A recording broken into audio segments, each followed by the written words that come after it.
Good morning, our dear students from Sierra Leone, Nigeria, Cameroon, the Gambia, and Ghana. Welcome to lesson 4. This is week 5, but it is lesson 4 because week 1 was orientation.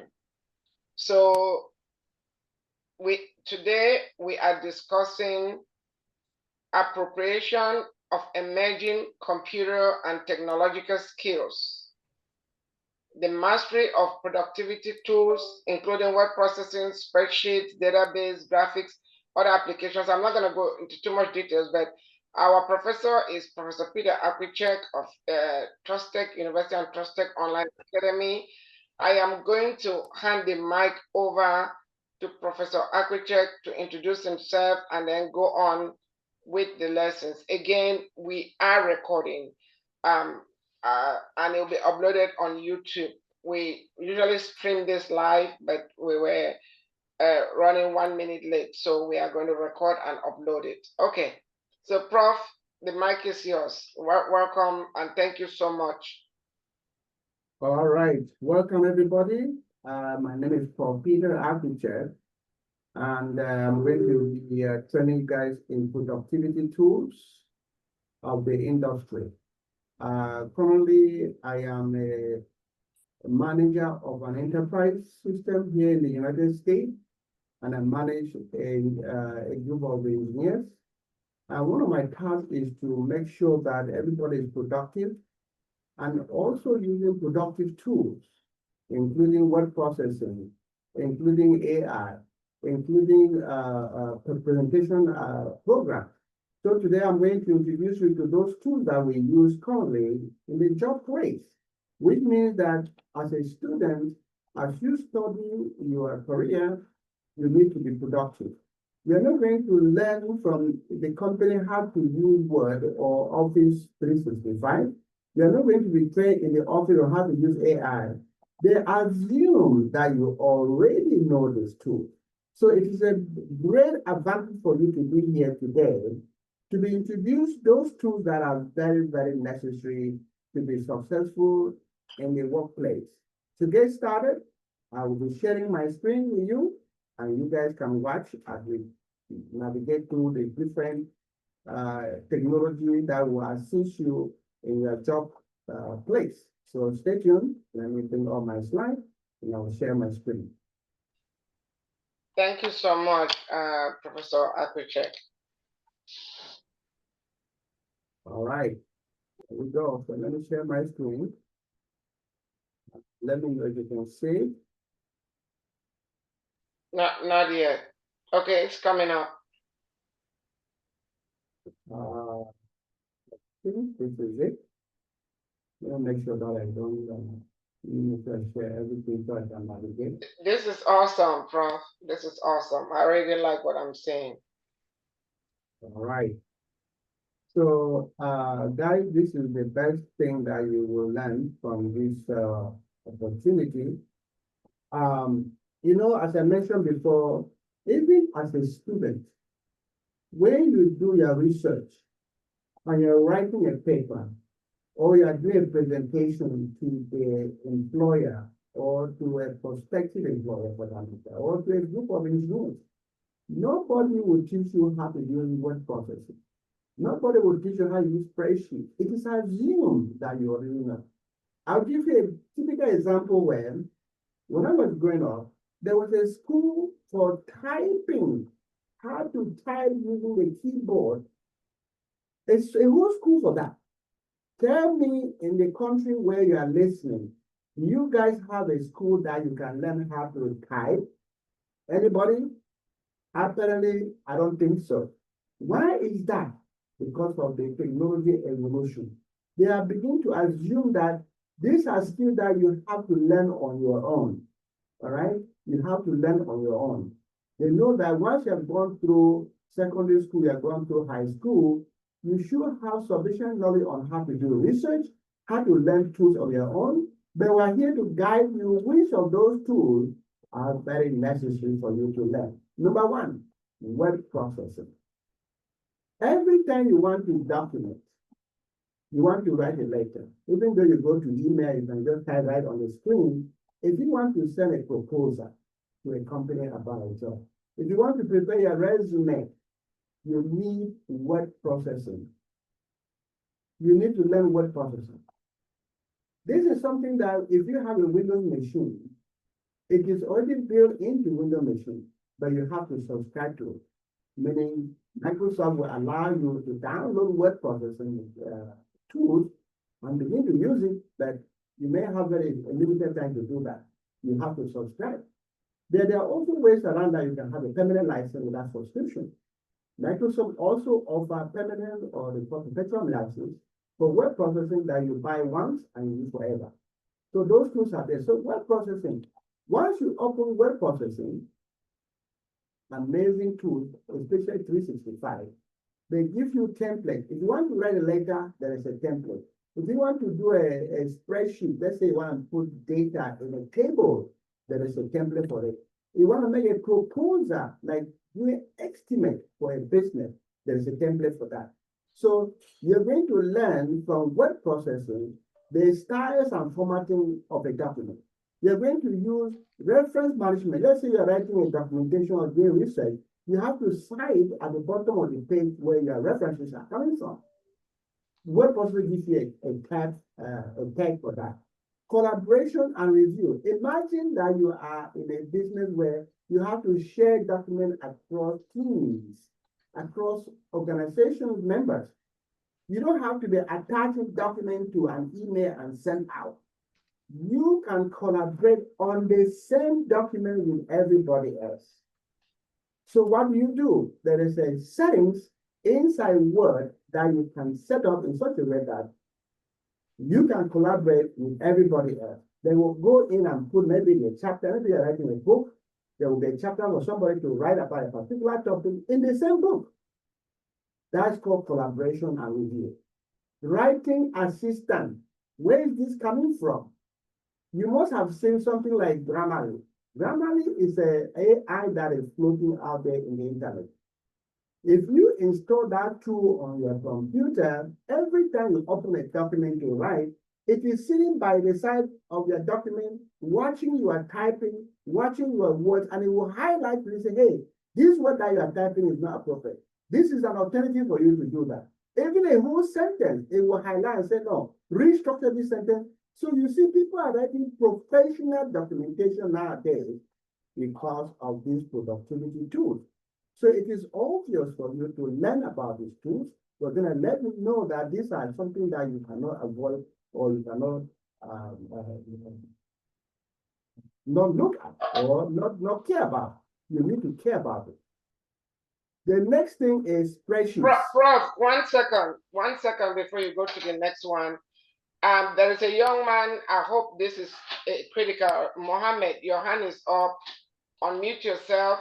I hope your question is something that could not wait. Kindly unmute yourself and what is your question? Mohammed, unmute yourself. Okay, well, I acknowledge him. Mohammed, where is he? Mohammed Lamzi. Yeah, he put his hand down. I think it's okay. Mohammed Lamzi, okay, well, Prof, go ahead. Please, just hold up with your questions to the end. He had his hands up. I don't know what the issue was. All right. Go ahead. Everybody, will you thank everybody at the end? Okay. So you write down your questions at the end, then you can ask so that we can all participate. All right. So now we are moving to spreadsheet. If you look on my screen, on the right-hand side at the top, spreadsheets. We're going to be talking about spreadsheets. Spreadsheets is something like a table of content, table that you draw the horizontal line and the vertical line. The tool that is good for organizing spreadsheets is called Excel, Microsoft Excel. It's part of the Office 365. Once you subscribe to Office 365, you have word processing in there, and you have spreadsheet in there for you as well. So Microsoft Excel, if I can have my pen here, I can write it down. Microsoft Excel is a tool that is very, very, very important nowadays. You know, if you are good at managing finance, numbers, calculations, projections, doing the analysis, right? Analysis. This is called Microsoft Excel. Let me write it down for you. Excel. That is a tool that is called spreadsheet. This one is word processing, right? Word processing, or that way you can just call it Word. So this spreadsheet looks like this. When you open it up, it will look like you have lines going this way and you have lines going down this way. That's a spreadsheet. You have the columns and the rows. This is where you put in your data. It's meant for number crunching, visualization, analysis, pivot table. How do you look at data? How do you make sense of your data? If you throw in all your banking transactions into a spreadsheet, you can easily find trending information. You may be able to see that, oh, you spend your money, buy grocery, and that is where your money goes. Then you can say, well, maybe your money is for traveling. You'll be able to see better because if someone asks you, how much money did you spend buying food? You may not be able to tell. But if you put all that transaction in the spreadsheet, it will analyze that information for you and you'll be able to determine how to manage your funds. So that's important of spreadsheets. Organizations are using it big time. They structure and clean their data to ensure accuracy and prepare it for analysis, prepare it for tax preparation, prepare it for making inside information as how to manage company funds. Inside spreadsheet, there is a smart engine in there. The engine that do all the calculations for you are based on built-in formulas and functions. You remember in the high school, you have calculators, and the teacher will give you a mathematics patient. You punch in your calculator, you do multiplication, you do division, you do all of that with the calculator. You could do on paper, but it takes you longer to find the solution. Do you know that your spreadsheet is a calculator? It is truly a calculator because it has those formulas that are on your true calculator. They are in there. So you don't need to buy a calculator for that matter. All you need to do is put your numbers in there. You say, I want to find the sum, and it will sum it for you. I want to find the multiplication of this number, it will find it for you. All right? It will do that. So those are features or capabilities that are found in spreadsheet, formulas and functions. Data visualization. What do I mean by data visualization? When you go out there, you go to Google, I'm not showing myself, but I'll show you. You see graphs, colorful graphs, pie chart, linear chart, vertical bar chart, all kind of charts are out there. If you Google and just Google and say data visualization and then select images, that is the work of spreadsheets.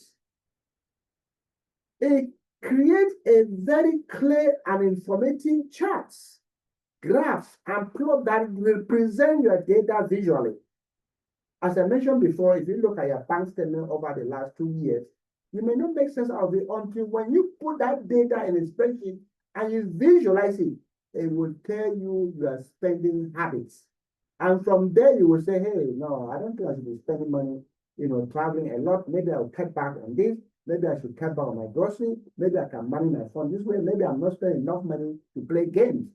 That is how you can determine that. Otherwise, you're doing it blindly. Pivot table is another feature in spreadsheet. Data can be summarized vertically. It can be summarized horizontally. There's a different way of arranging your data to make sense. And that one is called pivot table. These are skills that you can learn quickly. And Microsoft makes it very intuitive so that it's easy for you to learn. So make sure you go out there, look at word processing, look at spreadsheet, and take advantage of it. I'm going to go to the next sheet. Let me know if it's changing. If it doesn't change, let me know I can reach here. Has it changed? So yes, it has changed. Okay, perfect. All right. We are done with spreadsheets and word processing. Now is database management and graphics applications. Database management and graphic applications. Let me ask you a question. I'm sure that most of you listening to me today have Facebook accounts. Facebook, everybody's on Facebook. It's a method of communication, social media communication with families and friends, right? You post pictures, you post videos, you post all kind of stuff online. You make comments, you put any emojis and all of that stuff. Okay, I'm going to use just Facebook for that matter. What about TikTok? Okay, hold your thought. What about YouTube? Okay, here comes the question. You are there posting a video 2 years ago, 3 years ago. Maybe it was a birthday. Maybe it was an event that you were in.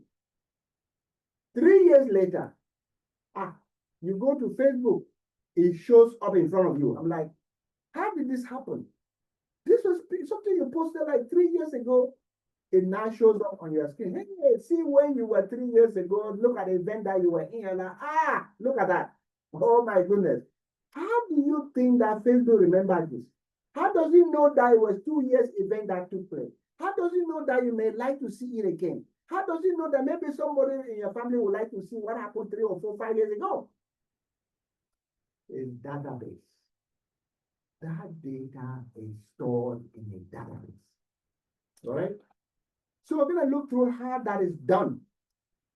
How is data being stored? Every day we are generating a lot of data. Right now, as I'm training you, data is being captured. It's being recorded. You heard us, Madam said that. It's being recorded and it's going to be posted on YouTube. It's going to be posted maybe in Facebook, in other media. But guess what? It's being stored in a database. You may not know about it. If it was not in a database, you may only see it once and it will be gone forever. But it's going to be there forever. Our generation will come to see it. I wish it was there when I was young. It wasn't there. So we are more privileged today to have this technology available to us. So data is stored in a relational concept. Relational means what? I know you, you know somebody who knows somebody who knows somebody. That is Facebook. People on Facebook, they relate to each other, friends following friends, and now you have 3 layers of relationship through Facebook. TikTok is the same. YouTube is the same. It's because the data is interrelated. While you follow somebody, you create a relationship right there. That data is stored in that relationship. That relationship allows you guys to communicate easily with each other. Data is stored in a relationship. Okay. Number 2, structured query language. How do you find your data? Let's say you become a data analyst or you become a database manager. This is a career. This is a career right here. You can become a data analyst. You can become a database management. You'll be able to design these databases for companies. But how do you get the data back? How does Facebook bring the data back and show you? How does YouTube do the same? What about TikTok that everybody is familiar with? They use a language. That language is called SQL. If somebody asks you, how does data get, how do you read data from a database? Your answer is SQL. And the meaning of SQL means what? Structured query language, which means you can say, select name from the database and show me everybody that is there. The data is displayed. You can say, show me the most important product that was purchased 3 years ago that was the best-selling product in a particular market. You put that language in there like that, and the results will come back. Let me give you a good example. All right? For some of you who are already familiar with AI, if you put AI like ChatGPT, they give a small input screen. Ask your question, right? Ask your question. And then you type there. the capital of Cameroon, or the economic growth of any of your country. It comes back with a list of well-detailed information research for you. Can you imagine you doing research nowadays is as easy as ABC? How does ChatGPT find this information? While you are typing on that prompt line, it's a structural query language. It doesn't have a formula. All you need to do is type the English sentence, a phrase. I want this. Do me this. I want this. Format this way. And then the result shows up. That is the language of database management. It's called SQL. All right? So now you know. The language of database processing is called SQL. Practical application. I already talked about that. I talked about Facebook. I talked about YouTube. All of them are keeping a lot of data. And their data become useful when companies look at it. You know that you are using Facebook for free. Somebody is paying for you looking at Facebook. Somebody is paying for your data that you put on Facebook big time. I've done that too. I paid for it. Businesses are putting their advertisement on Facebook and they are paying a premium price to Facebook. For those who like to do investment, please look at Facebook. It's called Meta. The symbol is META. Go and look at it. They are doing very, very well. And they're going to do more better. I'm just giving a tip. Honestly speaking, Facebook is growing every day. You know why? The population of the world is growing, so Facebook is growing. If you are investing, look at that stock and put more money for it. Come back and look at it 5 years, you will say, thank you, Prof. You mentioned this in the class.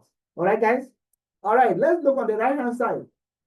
Graphic and presentation. Okay, guys, if I were just opening a text box and I put this data in there I was showing you, it will not be appealing. Look at the presentation. Look at the color. Look at the design, the layout. Don't you like it? That's why it's called graphic and presentation.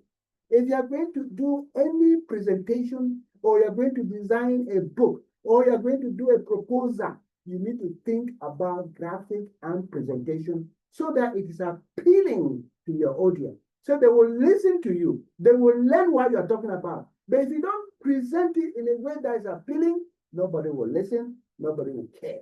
So graphic and presentation is an area where you need to be aware. There are tools that I use, there are tools that you need to use. The one that I'm using right now to present is for PowerPoint. Okay? Presentation software, PowerPoint. And this one is called Microsoft PowerPoint. One word, it's not two words. One word, PowerPoint. That is a presentation tool. There are many other, like, okay, here it is, PowerPoint, Google Slide, and they all include template. You just pick a template. They have a lot of things that you can just pick a template and it design everything for you. All you need to do is put your data. So learn to use PowerPoint, Google Slide for better presentation. The visuals are good. Visual tools are there, like Adobe Illustrator. If you know about Adobe or Canva, they are very popular for visual design tools. You have those available to us in the media. You can pick up, even if you are doing like scientific posters, if you are going to do an infographic, for example, you are going to do advertisement for your business, you are creating flyers, publications, these tools are very essential for you to learn. And not the least, whiteboards. What is a whiteboard? A whiteboard is a collaborative tool where everybody, like we are sitting here, if I open a whiteboard and you have a pen and pencil, we could be writing on the same content together. I say, what about it? You say you write. I say, what about it? We all share and collaborate. It's a tool that you can use. Things like Miro is a whiteboard tool for brainstorming. Mind mapping is another tool that are out there that are very useful. You can use. Some of them give you free access. You don't have to pay for it. You can play with it, you can enjoy it, and you can even design something useful when it comes to your collaboration. All right. I'm going to move to the next slide. We are moving on time. Okay. Those who want to be engineers, those who want to think about how did this word processing was created? These tools that I've mentioned to you already, I talk about PowerPoint, I talk about word processing, I talk about spreadsheet. They were created by someone. How did that happen? How did they do it?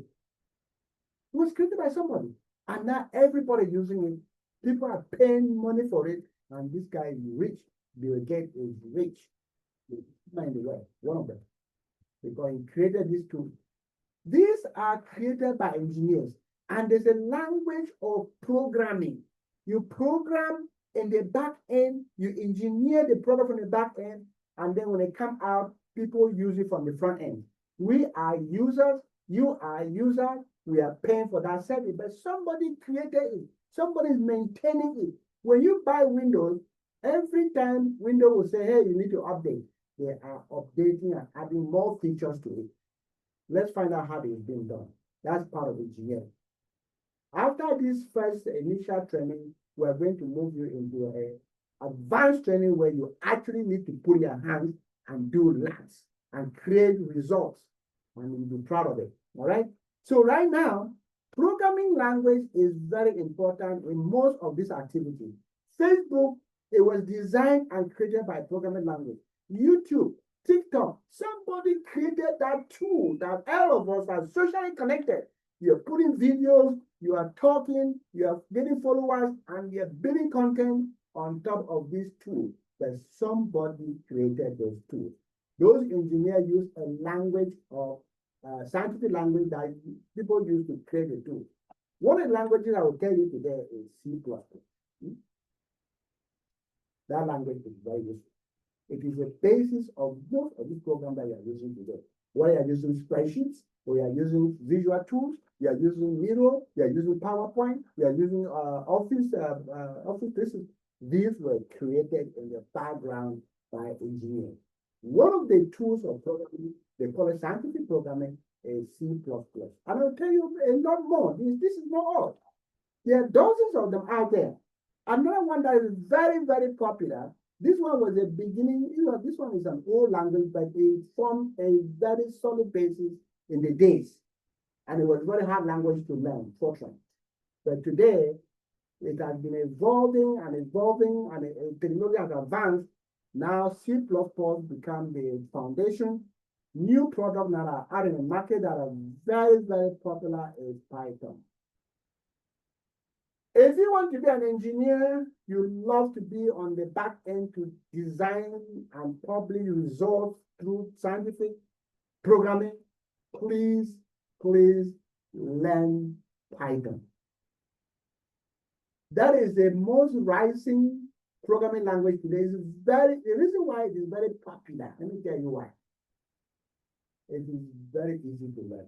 Anybody can learn it within 1 week. You know how to program Python. C++, you need months to learn it. But Python, weeks. You're already programmed. A lot of companies are looking for Python engineers.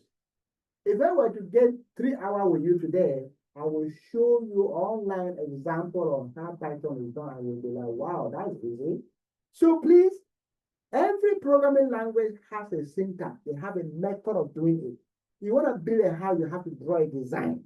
And that design is called an architect. You hire somebody to do the architectural design, you review it for stability, you look at it at cost, you look at it at how many levels of build you want to build, you have to build that into the architecture and validate it. Now, take a look. The core concept of programming, there is a syntax. You learn about variable, you learn about data type, you learn about operations and control. It's a method, it's a procedure you must follow. You also learn about object-oriented programming, OOP, object-oriented programming. You create classes, objects, inheritance. This might not make sense to you, but I'm going to give you the ideas. You're going to get some good ideas. You can't go home without nothing today. You're going to get some ideas. If you're going to use memory, what's memory? Memory is like your computer has memory. If there was no memory in your computer, your computer is useless. I'm using my laptop now. All of the things that I put it online, they're coming from the computer memory. If the memory is not there, you're not going to see anything. So when you are programming any tools, you are going to use memory to store that information, process it. As users are entering data, you are capturing that data and processing in the background. You are going to use computer memory to do all of that. That's why it's called memory management. You have to include that in your programming language. And then you will have the SQL, vectors, maps, and algorithms. This is linear design, where you have to structure your algorithm. Those are language of programming. You have about algorithm, you have about maps, you have vectors. Once you get into the cloud, you will know all of those terminologies. Key elements of programming, especially for Fortran: structure, data type, like integer, character, Boolean, and all of those languages are tied into programming. Control structures, logic, flow. If somebody type this word in a prompt, what do you do with it? Once you type that SQL language into a prompt, that information is captured in the back end. And then a computer will read other information and say, oh, he's looking for the economic development in Africa. Oh, that's what he wants. And then he goes out and starts querying a huge amount of data, put all of that package together and present to you. Control structure is what is done on programming. Then we have functions and subroutines. All of those things are important. Very critical, very critical. It's a version control. If you work today, let's say you type your document today, you are not done yet. You save it on your computer, you come and open it and continue to type it. What happens if your computer crashes? You may lose that document and you have to start all over. In the engineering system, you don't lose anything. There's a program that you put your stuff in it. When you put your stuff in it, it doesn't matter why your computer crashes or not, it will be safe. That tool is called Git. Go and look up that information. It's called Git. G-I-T, Git. That's homework for you. Go and study about Git. For some of you who are going to do programming, you cannot do programming without Git. Git is a repository where you can store your code. You can go back to version 2. You can go back to version 3. You can go to any version of your choice. This is the area where developers keep their code. Every change that you do is stored in Git. When you are in Git, I'm using it today to design a CI/CD pipeline in my company. This is continuous integration, continuous delivery. This is when most of the company work is automated. This manual entry of information, manipulating is almost gone. You automate. I'm using it right now. I'm developing a CI/CD pipeline. Look up this keyword CI/CD. Go look that up. It's a revolution that is going on right now. It's a concept that is being adopted in company, and Git is in the middle of that. All right, guys. So I'm going to change the slide now so we can catch up with time. I have over 10 slides. We are on number 5 now. Hopefully, we got enough time to cover all of this today. Prof, let me just say something. Yes. This is so critical. This is so critical. I am so grateful for the way you are breaking it down. Please don't rush. If we need to do a follow-up class, we will do so. Please. All right. No problem. Please, I will speak with Dr. Sese. If we need to have you come back next week and continue, we will do so. This is very, very important. These are the basics. Please take your time, and I appreciate you putting in all this time. You're not getting paid for this. You are breaking it down. I am learning a lot. I know everybody is learning a lot. So, Prof, don't worry about the time. We will do part 1 today, and we'll do part 2 next week. We can change the schedule. It's our time and it's our schedule, please. All right. Thank you so much, Nana. Thank you so much. All right, guys. If you have something or you're in business, you must communicate. If you cannot communicate, you are alone and nobody knows about you. Nobody knows about your services. Nobody will pay you for whatever you do. You must communicate. You must communicate. What are the methods of communication? There are so many methods of communication. You can only learn one. You can only learn 2. You need to know more than 2, 3, 4, 5 ways. You can get to people anywhere in the world. How do you get to them? How do you connect with them? How do you sell your services online? How do you bring content and people to follow you and pay you money for it? How do you succeed in a job place if you can't communicate? I'm going to show you some of the tools that are very effective in communication. And the very first one is email. Well, email is the oldest communication method that have existed long time ago before any other collaboration tool that have been emerging today. Email, everybody. A lot of people have email address. Some name at yahoo.com, at gmail.com, at whatever method, whatever provider gives you email is very important. Even businesses rely on email communication. Individuals rely on email communication. Now, for your email to be effective, it's not just open email and type everything that you put in there. No. If you don't type your email properly, I may not even read it. I may just delete it. Or I may just, glance on it. I may not even reply. So email ethic is very essential, especially when it comes to communication. Whether you're writing a professional email to somebody or you're sending your proposal across to some other company around the world, please, there is some standard way of doing so that your email has an impact. All right. The ethics is, number one, consider the audience and maintain professional tone. Some people get mad, they write rubbish in their email, they write sentences that don't make sense, they write upper cases and lower cases with improper. You need to know how to write email. It all comes down to grammar. I can imagine sometimes I receive email from students around the world. I'm like, oh my God, this one is really in trouble. The email, the upper cases somewhere is supposed to be upper case and lower case. Somewhere they put they use this funny language that the young kids do today. Instead of writing the actual word, they abbreviate it to something else that they know. Who tells you that the English language should be abbreviated? Do you see abbreviation in the dictionary? So stop doing that because you just completely mess it up. Please stay professional in writing.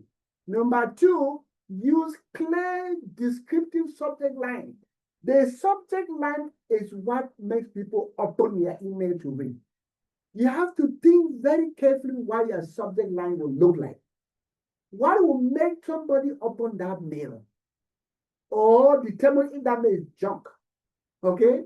So take clear way. You can go to Google or ChatGPT and AppGPT. Give your topic of conversation. It will help you give you the subject line that will enable a click to open your mail. All right.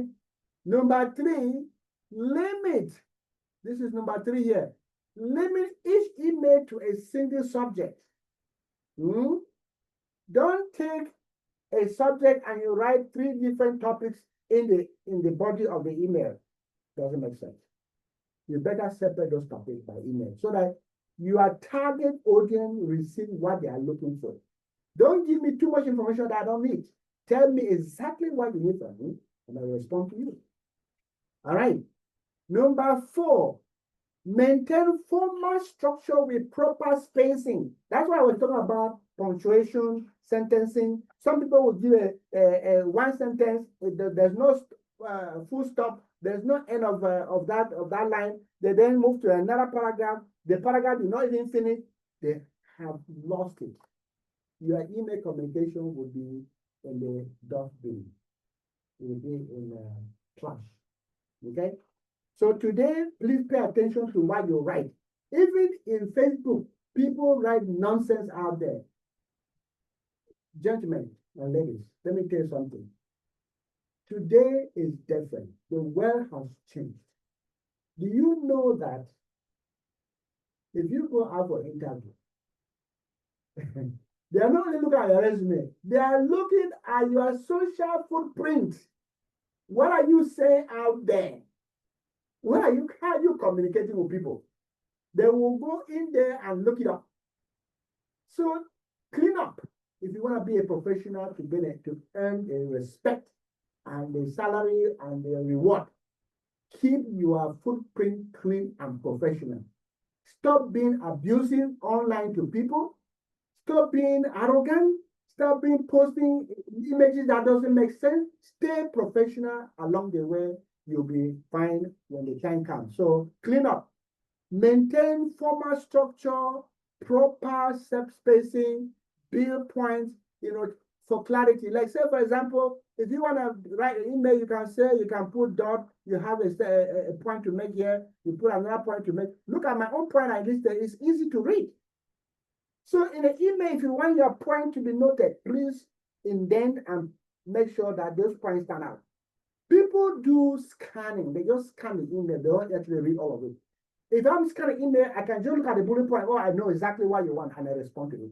But if you pack everything into a paragraph, like you're writing a book, nobody reads that. People don't read most of the time nowadays. They look at the more important thing and they communicate. Okay, that's it. Let's go to number 2.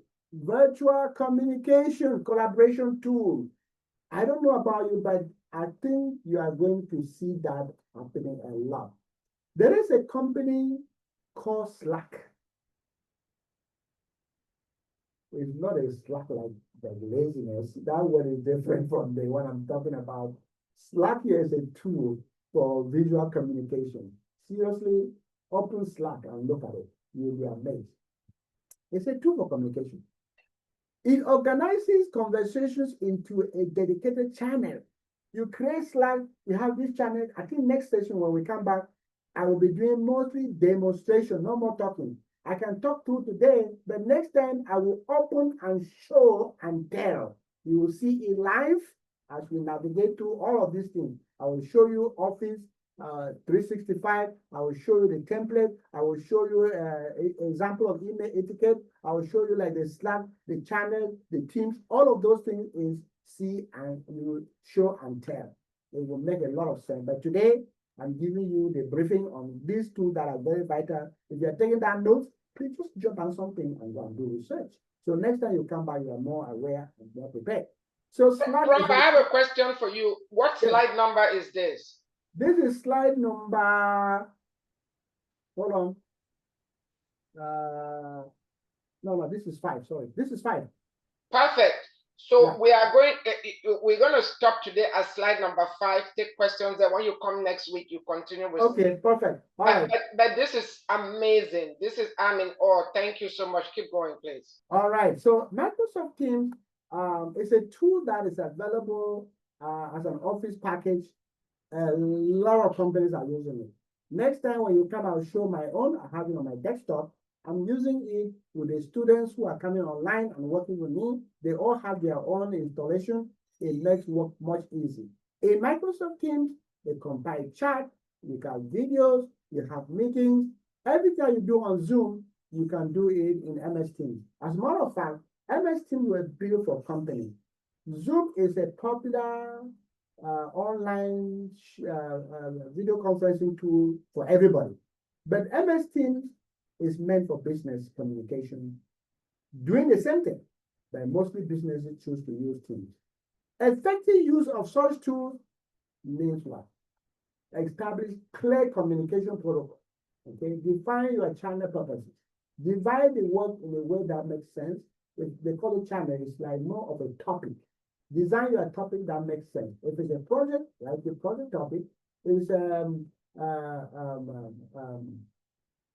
demonstration. You can create a topic only for hands-on demonstration. So everything has a topic on its own and is targeted in a way that people know the group that they have to follow, the group that they need to belong, and that way they'll be able to get the right material at the right time. And then lastly, online meeting skills.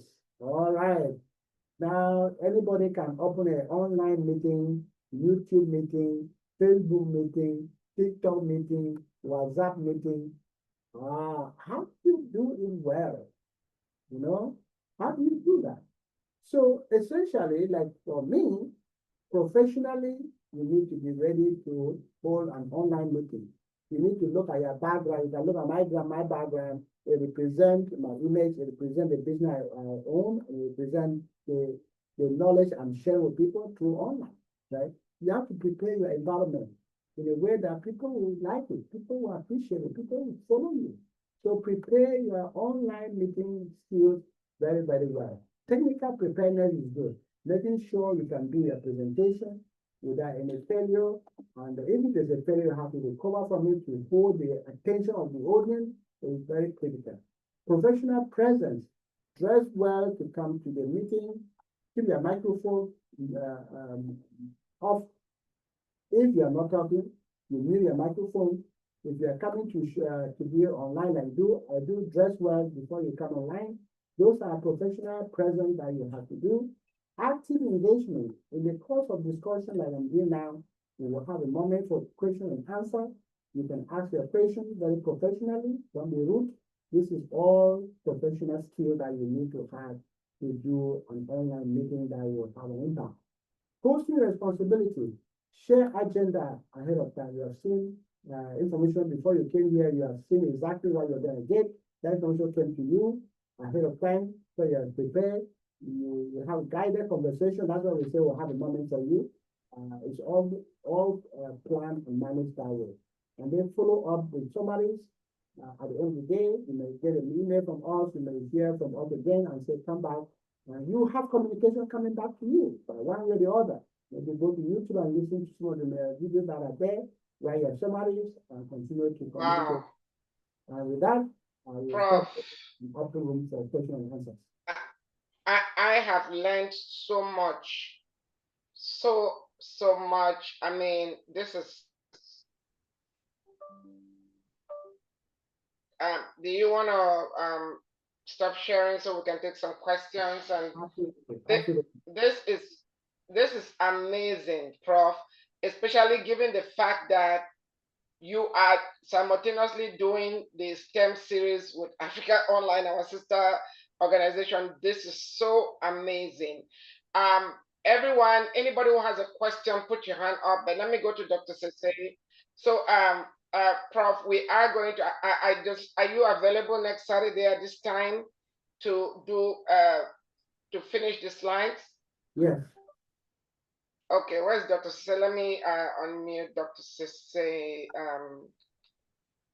All right, Prof, this is awesome. I decided to live stream, but I've recorded it, so I'm going to upload the recording on YouTube and take down the live stream. This was phenomenal. I'm so proud of you, Prof. Akwichek.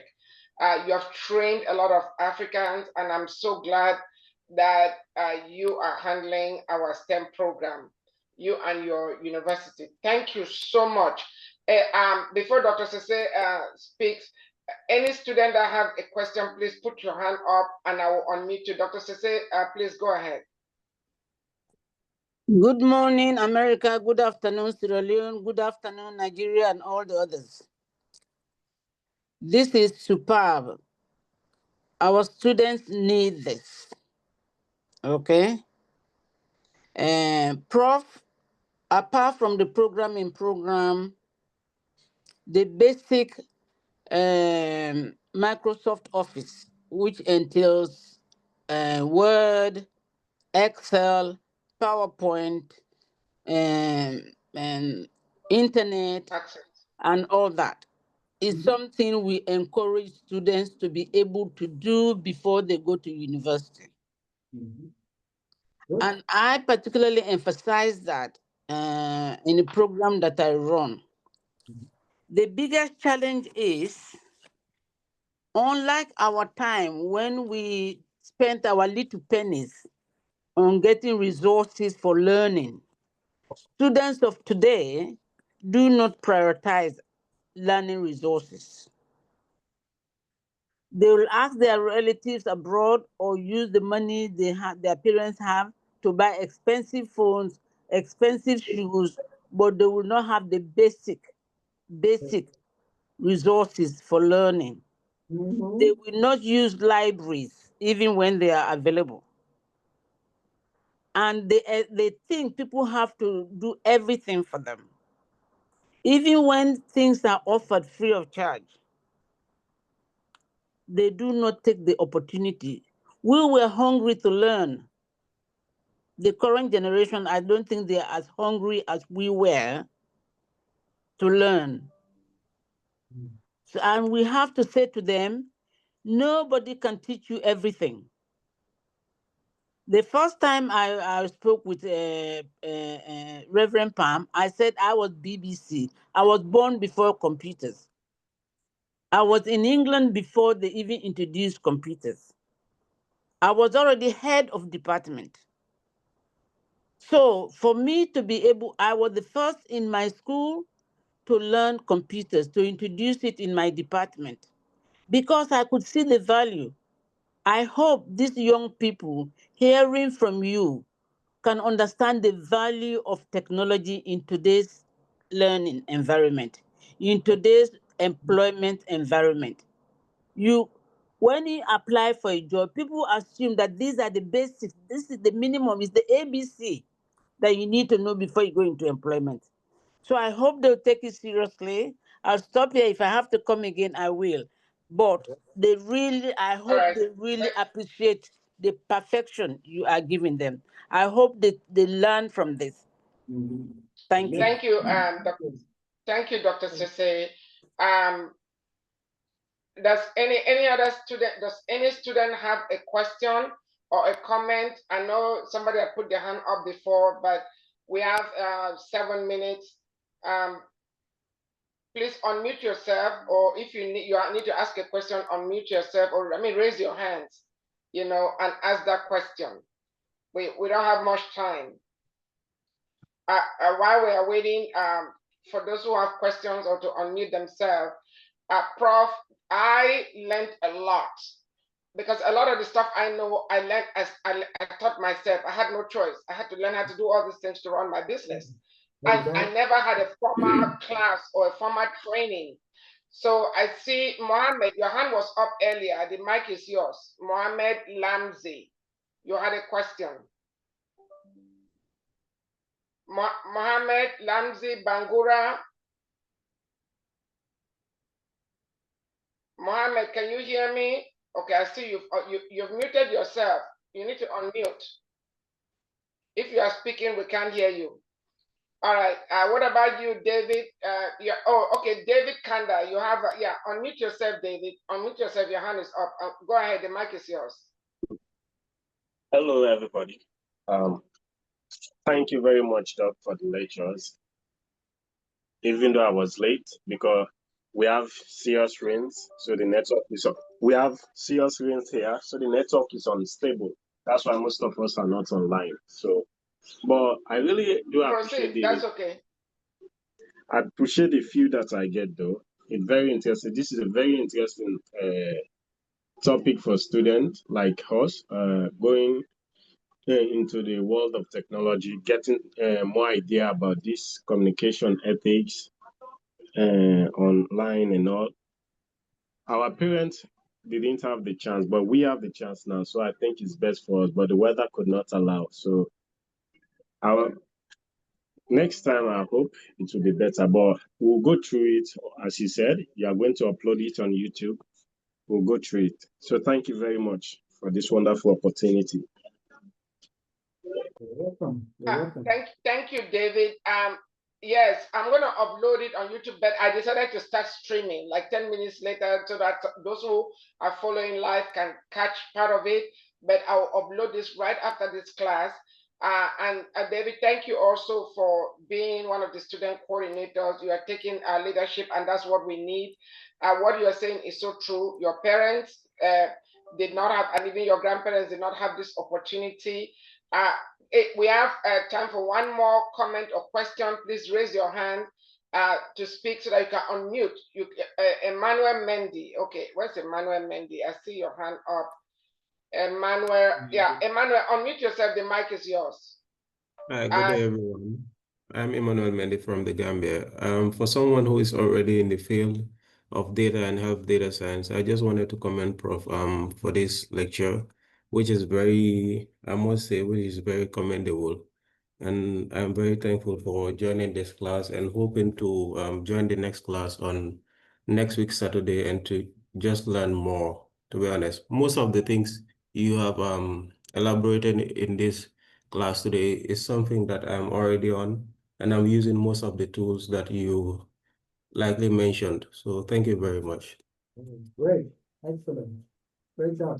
Well, Emmanuel, thank you so much, and I'm glad you are joining this class from the Gambia. So when we go to batch 2, we'll be counting on you to mentor those students and help triage those students. We did not put this on social media because we would have been bombarded with students. So that's why we did, a private screening of students. But thank you so much. And just for the record, David is from Sierra Leone. We have 3 minutes, one more room for one more student to either comment or ask a question. Please raise your hand or unmute yourself if you have a question or a comment. If not, we are going to, please, if you are speaking, we can't hear you. You have to unmute yourself.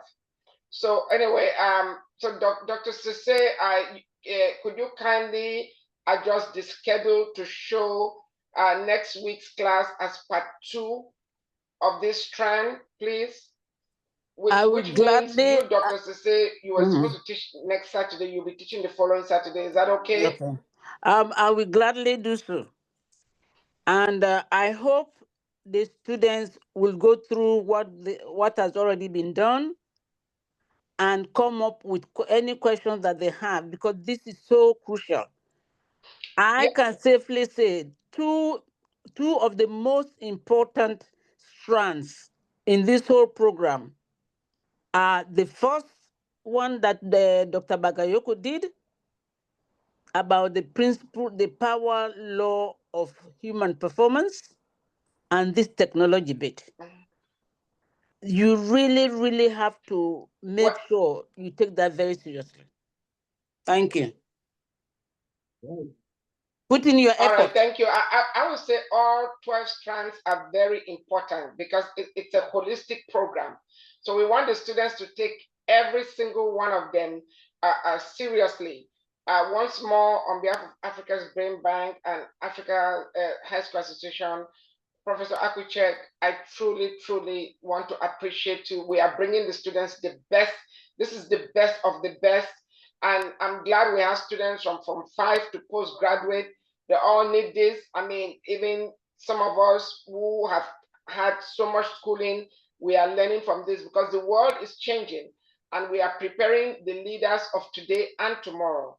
And with sons of the soil like you, there is hope for Africa and people of African descent. So, Prof, thank you once more, and everyone, we will see you here same time next Saturday. Have a blessed weekend.